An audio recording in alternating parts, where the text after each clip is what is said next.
This right here is the first gaming handheld with a G3 Extreme CPU. This brand new chip is pretty much made for handheld gaming devices, and according to Intel, it is supposed to make them much faster, around 40-ish%, and much more efficient. So without further ado, let's talk about this new MSI Claw, and let's see what this next-gen handheld can actually do performance-wise. Let's begin.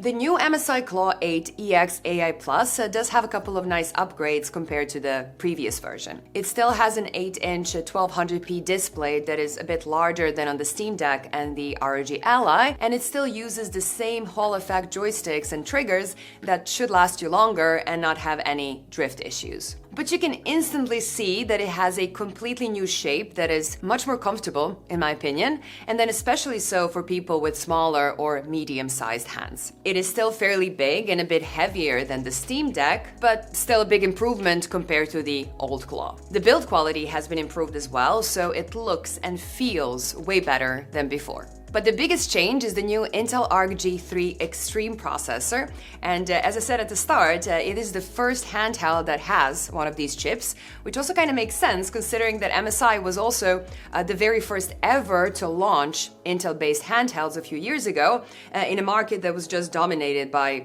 AMD chips. Their very first model with an Intel Ultra 7 155H was interesting, but it also had some challenges, especially on the driver side. But the second Claw with an Ultra 7 258V was a big improvement and actually pretty competitive with AMD Z2 Extreme that is found in the most popular Windows-based handhelds like the ROG Ally or this AMD version of the Claw that launched just a couple of months ago, which I will be comparing this brand new Claw to. So let's look at some numbers with both the G3 Extreme and the Z2 Extreme at their full 35-watt power. In Cyberpunk 2077, I started with 1200p low settings and with upscaling set to balance. But with those settings, the Z2 Extreme only hit around 50 FPS on average, with 1% lows at around 40, which is playable, but I do prefer to see 60 FPS, which is what you can get with upscaling set to performance. While the new G3 Extreme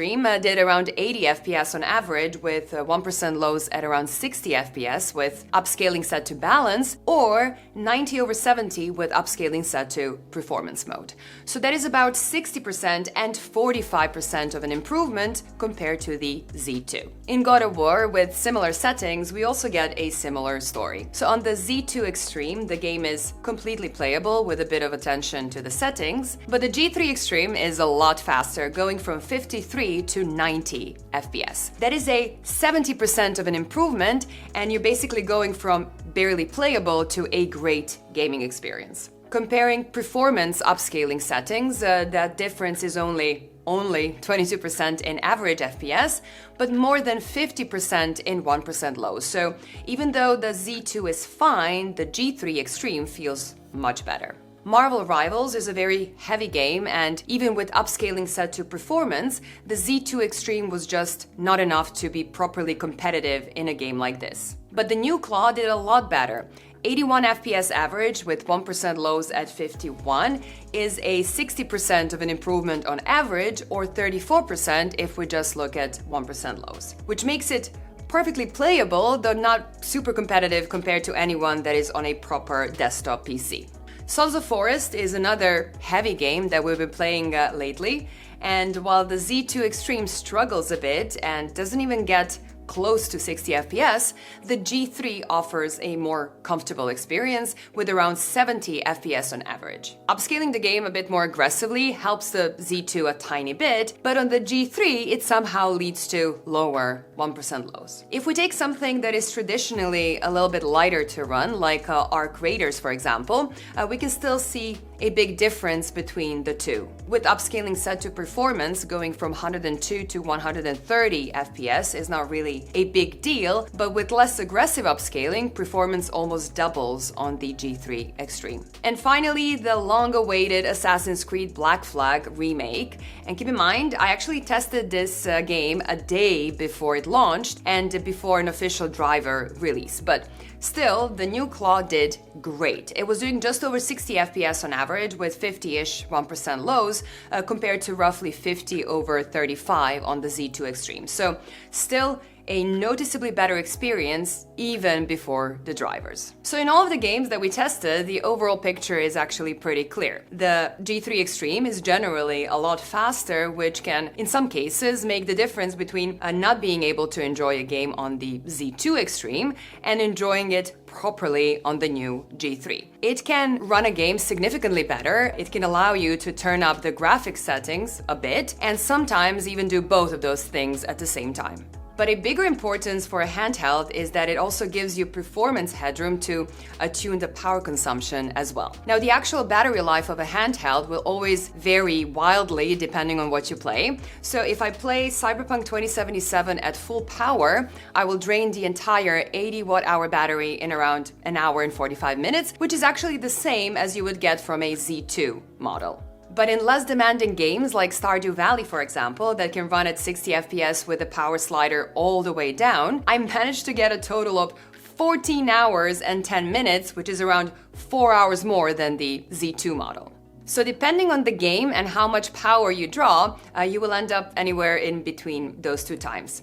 But the extra power allows you to reduce the CPU TDP quite a lot and still enjoy your games properly. For example, if I say that roughly 60 FPS average with 50-ish 1% lows of the Z2 Extreme in Cyberpunk 2077 at full power is acceptable to me, I can reduce the TDP of this G3 to only 18 watts to reach the same performance. And then you will end up with a battery life of just over 3 hours instead, which is around 75% longer. So if you're interested in battery life more than performance, a little bit of tweaking will make this new Claw last much longer. If you're interested in the display comparison, I think MSI is using the same display as before. It is an 8-inch 1200p 120Hz IPS display with support for VRR. Color calibration is more than fine, but the response times are still underwhelming. Again, this is not really an issue for this type of a device, but that is definitely an advantage that OLED panels have over this IPS one. 1500 to 1 contrast for an IPS display isn't bad, but again, OLED would do better. And it is slightly brighter than the previous model, going from 500 to 525 nits of peak brightness. But keep in mind, even if you had both of them side by side, it would be hard to see that difference. So the display is fine, but with this new chip and the new design improvement, I do think the panel should be the next main thing they should focus on improving for the next generation of devices. Now, the real problem is obviously going to be the price. This is a 32GB DDR5, a 1TB handheld that will by default cost more, and MSI is listing these at 1,600 euros here in the Netherlands, which is around 600 euro or about 60% of a premium over the Z2 Extreme Claw, ROG Ally, Steam Deck OLED, and so on. And that is objectively a lot of money, even if we take in consideration that other new handhelds without this chip are likely to become just as expensive, if not more, due to memory costs. But because the gap is so big, I really don't think that a lot of you who are looking at current 1,000-ish euro handhelds will suddenly spend this much more. And the fact that this new Claw is faster, shinier, it offers better battery life and so on, doesn't make the old one bad, especially if it's on a good discount. So if you're okay with tweaking some settings, the old models are still great and you can still use them to play most games just fine. But if you just want the very best handheld, this new Claw wins by far. It actually offers a proper generational upgrade over anything that we've seen before, 2 generations even. I do wish it had an OLED display, but that is pretty much it in terms of complaints. MSI has improved the shape, which makes it super comfortable to hold. They improved the build quality, which makes it feel more premium, but the G3 Extreme processor is the biggest upgrade of them all. It is so much faster and offers much better performance per watt that in most cases it either runs 50% faster or matches the performance of the Z2 with half the power and a longer battery life. So you need to figure out what works for you and your situation best.